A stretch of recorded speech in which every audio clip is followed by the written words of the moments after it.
Hi and hello, this is Yeti speaking. நான் உங்க சுபாஷ் and this is Dravid. நாங்க உங்க cricket nuts. Welcome to our channel.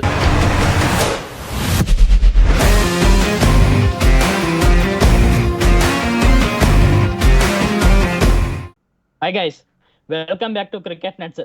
இந்த T20 வேர்ல்டு கப்பில் பார்த்தீங்கன்னா ஒரு சில அன்எக்ஸ்பெக்டட் திங்ஸ்லாம் நடந்தது. அதில் என்னன்னா, ஆஸ்திரேலியா பார்த்தீங்கன்னா சூப்பர் 8 கூட குவாலிஃபை ஆகல. ஐ திங்க் ஒரு டிசப்பாயின்மெண்ட் ஆஸ்திரேலியா கிட்ட இருந்து என்னை பொறுத்த வரைக்கும்.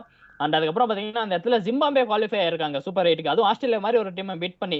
போன எடிஷன்ல பார்த்தீங்கன்னா அவங்க பார்த்தீங்கன்னா T20 வேர்ல்டு கப்கே குவாலிஃபை ஆகல. பட் இந்த எடிஷன்ல அவங்க விளையாண்ட அந்த குவாலிஃபயர்ஸ்ல இருந்து ஒரு மேட்ச் கூட தோக்கல. அந்த T20 இந்த குரூப் ஸ்டேஜ்லயும் பார்த்தீங்கன்னா இது வரைக்கும் ஒரு மேட்சுமே தோக்கல. இந்த ஒரு மேட்சுமே தோக்காம அந்த ஸ்டேஜ்க்கு வந்து அவங்க கண்டினியூ பண்ணிட்டே வந்துட்டு இருக்காங்க ஜிம்பாப்வே. ஒரு வேற லெவல் அச்சீவ்மெண்ட்.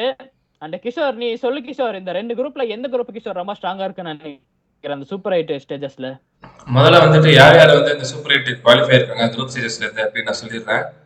குரூப் 1 பார்த்தீங்கன்னாக்க India, south Africa, west Indies and Zimbabwe. அடுத்து குரூப் 2 பார்த்தீங்கன்னாக்க Sri Lanka, England, Pakistan and New Zealand. So இந்த 8 டீம்ஸ் வந்து குவாலிஃபை இருக்காங்க. ரெண்டு குரூப்புமே ரொம்ப சூப்பரான குரூப்ஸ் தான். சில டீம்ஸ் அன்ஃபார்ச்சுனேட்டாக குவாலிஃபை ஆக முடியல, லைக் ஆஸ்திரேலியா, ஆப்கானிஸ்தான்.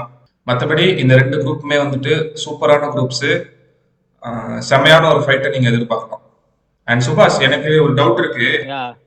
எப்படி வந்து இந்த குரூப்ஸை பிரிக்கிறாங்க சூப்பர் 8ல? குரூப் 1 இவங்க தான் இருக்கணும், குரூப் 2 இவங்க தான் இருக்கணும் அப்படின்னு எப்படி பிரிக்கிறாங்க கொஞ்சம் சொல்லுங்க. கண்டிப்பா. ஆக்சுவலி இது எப்படி பிரிச்சிருக்காங்கன்னு பாத்தீங்கன்னா அந்த ஐசிசி ரேங்கிங்ஸ் படி தான் பிரிச்சிருக்காங்க. அந்த டாப் 8 டீம்ஸ் வச்சு ஆக்சுவலி இந்த டோர்னமெண்ட் அந்த ஸ்டார்டிங்லேயே பாத்தீங்கன்னா அதை ஆல்ரெடி பிரிச்சு வச்சிட்டாங்க.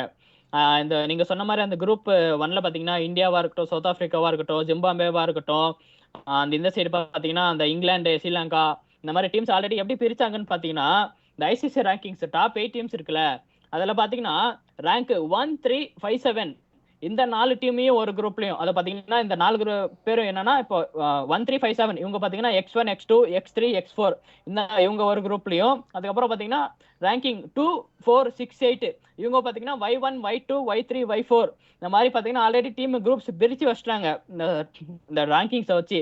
பட் அதுக்கப்புறம் நீங்க கேட்கலாம், இந்த 8 டீம் மட்டும் தான் சூப்பர் 8 விளையாடுமா, மற்ற டீம்லாம் குவாலிஃபை ஆச்சுன்னா என்ன பண்ணுவாங்க அப்படின்னு கேட்டீங்கன்னா, இப்ப பாத்தீங்கன்னா ஆஸ்திரேலியா குரூப்ல வந்து பாத்தீங்கன்னா ஆஸ்திரேலியா வந்து எலிமினேட் ஆயிட்டாங்க.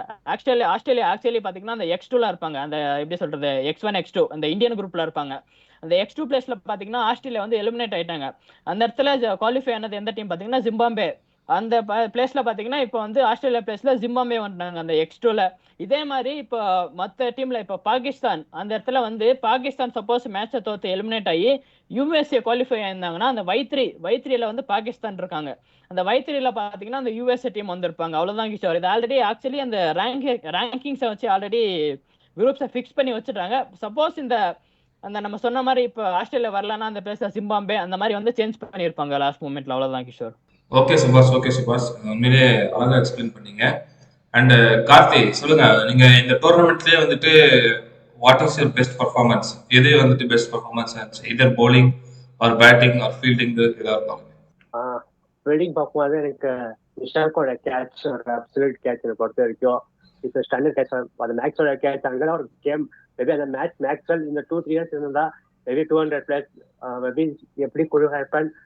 நிஷாங்க கேட்ச் போலிங் முர்சார் பாலியோட போலிங் அப்சல்யூட்டா இருந்தது. அந்த ஸ்பெல்ஸ் பார்க்கும்போது அவ்வளோ பியூட்டிஃபுல்லா இருந்தது. அதே மாதிரி ஆப்போசிஷன் ஒமர் ஜாயோட ஸ்பெல்ஸ் ரியலி பால்ட் வெரி வெல். அந்த ஃபாஸ்ட் பாலிங் வீட்டுல அந்த அவர் மட்டும் சூப்பரா பண்ணாரு. அதுக்கப்புறமா பாத்தீங்கன்னா இங்கிலாந்துல பார்க்கும்போது ஓவர்டன் அன்சாங்கிரவர் தான் இருந்தாரு. இங்கிலாந்து பார்க்கும்போது ஏன்னா ஆல்ரெடி 3 மேட்ச் தான், 2 விக்கெட்ஸ் மேட்ச் டு 3 விக்கெட்ஸ் இருந்தாரு. அண்ட் ஃபைனலி பார்க்கும்போது சாம் கரன் அவர் தான் கீழே இருந்தது. இங்கிலாந்து அந்த 2 மேட்சஸ் தோக்குற மேட்ச் அவர் தான் ஜெயிச்சா வைத்தாரு. அகைன்ஸ்ட் இட்டலி கூட ஒரு பினாமிட்டல் ஓவர் 18th ஓவர் 5 runs தான் கொடுத்தாரு. அதுக்கப்புறமா நேபாள் மேட்ச்ல பார்க்கும்போது அந்த டெத் போலிங் 10 runs டிபெண்ட் பண்ணுவார். ஸோ இந்த மாதிரி பர்ஃபார்மன்ஸ் நிறைய இருக்கு. இன்னும் சொல்லும் போது நிறைய யங்ஸ்டர்ஸ் நல்லா பண்ணிருக்காங்க என்ன பொறுத்த வரைக்கும் இந்த டோர்னமெண்ட்ல. தேங்க்யூ கார்த்தி. அண்ட் கிஷோர், நீ சொல்லு கிஷோர், உன்னை இம்ப்ரெஸ் பண்ண ஒரு பேட்டிங் பர்ஃபார்மன்ஸா இருக்கட்டும், bowling பர்ஃபார்மன்ஸா இருக்கட்டும், யாரு கிஷோர் உனக்கு? எஸ், என்ன இம்ப்ரெஸ் பண்ண பர்ஃபார்மன்ஸ் பாத்தீங்கன்னா it's none other than Gurbaz against south Africa. சரி, என்னன்னு தெரியல, பேய் மாதிரி ஆடுவார் அந்த மேட்ச். லைஃப் ஆர் டெத் அப்படின்றத வந்துட்டு நீங்க அந்த மேட்ச்ல பார்க்கலாம். 2 சூப்பர் ஓவர்ஸ், இந்த டோர்னமெண்ட்லயே எனக்கு கேட்டா அதுதான் பெஸ்ட் மேட்ச் அப்படின்னு நான் சொல்லுவேன். செம மேட்ச், செம பேட்டிங் ரமன்ல குர்பாஸ்ட் இருந்து ஒரு நல்ல டோன் செட் பண்ணி கொடுத்துட்டு அவுட் ஆவாரு. அண்ட் லாஸ்ட் பால்ல அந்த ஒரு ரன்னிங் மிஸ்டேக்னால கேபிட்டலைஸ் பண்ண முடியல.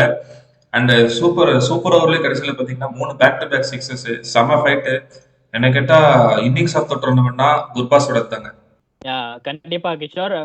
அண்ட் அதுக்கப்புறம் எனக்கு என்ன இம்ப்ரெஸ் பண்ணது பார்த்தீங்கன்னா இந்த குர்பாஸோட இன்னிங்ஸாக இருக்கட்டும், அதுவுமே இம்ப்ரெஸ் பண்ணிச்சு. அதுக்கப்புறம் பார்த்தீங்கன்னா இந்த யங் பிளேயர் சாம்ரா, யுவராஜ் சாம்ரா, அவரும் பார்த்தீங்கன்னா ஒரு வேற லெவல் 100 அடிச்சாரு. செம்ம ஃபைட்டு மேட்ச் என்னை பொறுத்த வரைக்கும் அது. அதுக்கப்புறம் இஷான் கிஷனோட நாக்கு, அவரோட நாக்கு தான் என்னை பொறுத்த வரைக்கும் அந்த இந்தியோட 160 அப்படி கொண்டு போச்சுன்னு நினைக்கிறேன். ஏன்னா ஒரு அந்த மாதிரி ஒரு ஸ்டார்ட் கொடுத்தாரு இஷான் கிஷன். என்னை பொறுத்த வரைக்கும் ஒரு செம்ம ஸ்டார்ட் கொடுத்தாரு. அவருமே அந்த ஒரு ஸ்டார்ட் கொடுக்கலன்னா அந்த ஒரு 15-20 ரன் ஸ்டார்ட் ஆயிருக்குமோ அப்படின்னு நினைக்கிறேன் என்னை பொறுத்த வரைக்கும் இந்தியா விசஸ் பாகிஸ்தான் மேட்ச்ல. அதுக்கப்புறம் நிஷாங்கா பார்த்தீங்கன்னா அந்த மேட்ச் 100 ஒன் சைடடா மேட்சை கொண்டு போயிட்டாங்க. அதுக்கப்புறம் பார்த்தீங்கன்னா எனக்கு என்னன்னா இந்த ஆஸ்திரேலியாவோட பர்ஃபார்மன்ஸ், அந்த 2021 வேர்ல்ட் கப் T20 அந்த ஒரு ஃபைனல்ல வின் பண்ணாங்க. பட் இருந்தாலுமே அதுக்கப்புறமா வர T20 வேர்ல்டு கப்பா இருக்கட்டும், அதுக்கு முன்னாடி ஒரு சில எடிஷன்ஸா இருக்கட்டும், கொஞ்சம் ஸ்ட்ரகிள் பண்ணாங்க. முக்கியமா அந்த T20 வேர்ல்டு கப், ஓடிய வேர்ல்டு கப்ல விட்டுருங்க, ஒரு தனி பீஸ்ட் அவங்க. பட் அந்த T20 வேர்ல்டு கப்ல பாத்தீங்கன்னா ஒரு சில ஸ்ட்ரகிள் இருக்குன்னு நினைக்கிறேன் ஆஸ்திரேலியன் டீம்ல. என்ன நினைக்கிறேன் கத்தி? டெஃபினட்டா ஆஸ்திரேலியா பார்க்கும்போது T20 பண்ணா மேபி அவங்க அந்த இன்ட்ரெஸ்ட் காட்ட ஆடுற மாதிரி தெரியல என்னை பொறுத்த வரைக்கும். ஏன்னா அவங்க பாத்தீங்களா அவ்வளோ டோர்னமெண்ட் ஜஸ்ட் ஒன் டைம் தான் சாம்பியன்ஸ் இருக்காங்க. அவ்வளவுதான் என்னை பொறுத்த வரைக்கும். ஒன் டைம் மட்டும் ரன்னர் இருக்காங்க. மேபி அந்த டாப் 4 கூட 4 டைம்ஸ் இருக்காங்க ஓவராலா பார்க்கும்போது. மேபி 2 டைம்ஸ் பார்க்கும்போது குரூப் ஸ்டேஜ்ல போயிருக்காங்க ரீசென்ட்லி. பட் இந்த டோர்னமெண்ட்ல ஒரு வாட்டி, அப்புறம் 2009 குரூப் ஸ்டேஜ் இது வெளியில போனாங்க. ஆஸ்திரேலியா இன்னும் அந்த இது வரல, அந்த பவர். ஏன்னா அந்த மாதிரி பவர் அவங்க பார்க்கும் பேட்டிங் பார்க்கும்போது அவ்வளவு ஹெவியா இருக்கு, பவர் ஹிட்டிங் இருக்கு. பட் இந்த T20 பார்க்கும்போது ஸ்டில் ஸ்ட்ரகிளிங் டு பிளே. ஏன்னா தெரியல, maybe they want to find out next பார்க்க அவங்க ஊர்ல தான் ஆட போறாங்க 2028. அதுக்குள்ள அந்த இது பிடிச்சா ஓகே நல்லா இருக்கும். மேபி அந்த ஆஸ்திரேலியா பார்க்கும்போது அந்த யூனிட் பார்க்கும்போது அது 145 150 போடுற போலர். பட் இந்த டோர்னமெண்ட்ல பார்க்கும்போது அந்த போலிங்கே மிஸ் ஆகுது. ஆஸ்திரேலியா அந்த ஹெவி பேஸ்டே இல்ல. மேபி அந்த கீ பார்க்கும்போது இந்த பேட் கமிங்ஸ் அஜுரேட் மிஸ் பண்ற, மேபி அவங்க தான் ஒரு 145 போடுறாங்க. பட் அந்த ஸ்ட்ரென்த்துக்கான போலிங் இந்த டோர்னமெண்ட் நான் பார்த்ததே இல்லை. கண்டிப்பா. அந்த கிஷோர் இன்னொரு முக்கியமான விஷயம் என்ன சொல்லணும்னு நினைச்சேன்னா, இந்த 2028 பாத்தீங்கன்னா அந்த கிரிக்கெட்டும் ஒலிம்பிக்ஸ்ல இருந்து ஆட் பண்ண போறாங்க. அது எல்லாருக்குமே தெரிஞ்ச விஷயம் தான். அண்ட் அதுல ஒரு முக்கியமான விஷயம் என்னன்னா, இப்ப நியூசிலாந்து இந்த T20 வேர்ல்டு கப்ல செமிஃபைனல்ஸ் குவாலிஃபை ஆயிட்டாங்கன்னு வச்சுக்கோங்களேன். இந்த ஆஸ்திரேலியா வந்து இந்த ஒலிம்பிக்ஸ்ல விளையாடணும்னா அந்த குவாலிஃபயர்ஸ் விளையாண்டு உள்ள வர மாதிரி இருக்கும் கிஷோர். அதை நம்ம பார்ப்போம் ஒலிம்பிக்ஸ் போக போக எப்படி சேஞ்சஸ் ஆகும் அப்படின்றது வர. பட் ஆஸ்திரேலியா மாதிரி ஒரு டீம் குவாலிஃபயர் விளையாண்டு வரணும்னா என்ன கிஷோர் நினைக்கிற நீ? ஆஸ்திரேலியா மாதிரி ஒரு டீம் குவாலிஃபயர் விளையாடணும்னா See, definitely it's a disgrace for the team. ஏன் அப்படின்னு கேட்டீங்கன்னா, see, Steve Waugh, Ricky Ponting, they have built a legacy. Michael கிளார்க்கா இருக்கட்டும், ஸ்டீவ் வாகா இருக்கட்டும், ரிக்கி பாண்டிங்கா இருக்கட்டும், they have built a legacy. ஆஸ்திரேலியானா சீரியஸ்லி இன் மை சைல்ட்ஹுட் நான் ஆஸ்திரேலியா பார்த்தா பயப்படுவேன். இன்னுமே அந்த காலத்துல பிரெட்லியோ மெக்ராவோ வந்து பவுலிங் போடுறாங்க, எனக்கு வீடியோ பார்த்தாலே உண்மையிலேயே பயமா இருக்கும். அந்த மாதிரி பவுலர்ஸ் அவங்க. அந்த அதுக்கு முன்னாடி காலத்துல வெஸ்ட் இண்டீஸ்ல மல்கம் மார்ஷல், கட்லி ஆம்ப்ரோஸ் இவங்கள பார்த்தா எப்படி பயப்படுவாங்களோ அந்த மாதிரி எனக்கு நான் சைல்ட்ஹுட்ல இருக்கும்போது இவங்களெல்லாம் பார்த்தா பயங்கரமா இருக்கும். அந்த மாதிரி வந்து போடுறவங்க இவங்க எல்லாம்.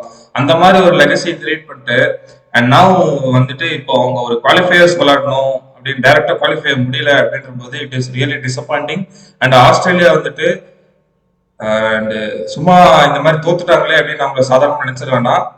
If they come back they will hit everyone in the way. கண்டிப்பா ஷோர். அண்ட் இந்த டோர்னமெண்ட்ல பொறுத்த வரைக்கும் அந்த டோனியோட கேட்சா இருக்கட்டும், அந்த நிஷாங்கோட கேட்சா இருக்கட்டும், வேற லெவலில் இம்ப்ரெஸ் பண்ணிச்சேன்னு. ஐ திங்க் இன்னும் நிறைய சில ஒரு வேற லெவல் கேச்சஸ் எல்லாம் பிடிச்சாங்க இந்த டோர்னமெண்ட்ல. அண்ட் நீங்க சொல்லுங்க இந்த டோர்னமெண்ட்ல உங்களோட பெஸ்ட் கேச்சஸ் யாருன்னு நினைக்கிறீங்க அப்படின்றத கமெண்ட் செக்ஷன்ல சொல்லுங்க. And see you in next video. Until then, tata, bye bye, thank you. And போறதுக்கு முன்னாடி சேனலை மறக்காம சப்ஸ்கிரைப் பண்ணுங்க, லைக் பண்ணுங்க, ஷேர் பண்ணுங்க. தேங்க்யூ.